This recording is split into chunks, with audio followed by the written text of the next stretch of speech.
શું કે ભાઈબંધ, આજ તો અમારા જવાનું હું મુંબઈ. જય દ્વારકાધીશ મારા વાલાઓ મિત્રો. અમે હવે ગાડીનો સેલ મારીને મુંબઈ માટે તૈયાર હતા. હવે અમે અમારા માણસોને લેવા આવી ગયા છીએ અમારી સોસાયટીની બહાર. એમાં થોડાક ગોતા પહોંચ્યા તો થોડાક સમાજ સેવા કરી લીધી અમે. પછી અમે ગાડી આવીને લોડિંગ ફટાફટ કરી દીધી, ભરી જ દીધી બાકા જીક કરીને.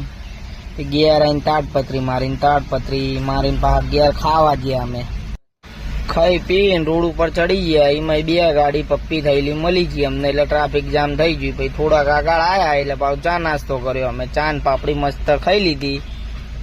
થોડાક આગળ જાય પાછું ટ્રાફિક મળ્યું અમને. તો ટ્રાફિકનો વરસાદ. પછી અમે તો ખાલી બાજુ ગાડી નાખી અને જેમ તેમ કરીને ટ્રાફિકની બહાર આવ્યા, કારણ કે આપણને લાગી હતી ભૂખ, એટલે આગળ ખાવા ઊભું રહેવાનું થતું હતું. આપણે આગો ચાલે આખો જતો જ નહીં આ તો. પછી અમે હોટલ ઉપર ઊભા રહીને મસ્ત તબિયતથી ખાઈ લીધું હતું.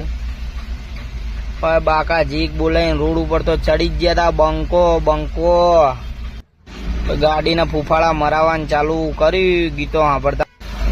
ગાડીનું ચપલું આજ તો છોડવું જ નહીં, ગમે એટલો વરસાદ આવે. જો વરસાદ તો ચાલુ જ છે. વરસાદના સોટા આયા ને યાદોનું પુલ લઈને આયા તો ગાડીનો ફૂલ અવાજ કરી દીધો તો આપણને કોઈ ફરક પડ્યો નહીં. હવે બોર્ડર ઉપર પહોંચીને થોડુંક આગળ આવે એટલે પાછું ટ્રાફિક નડ્યું. હું કહું અમને ટ્રાફિક નડે હ.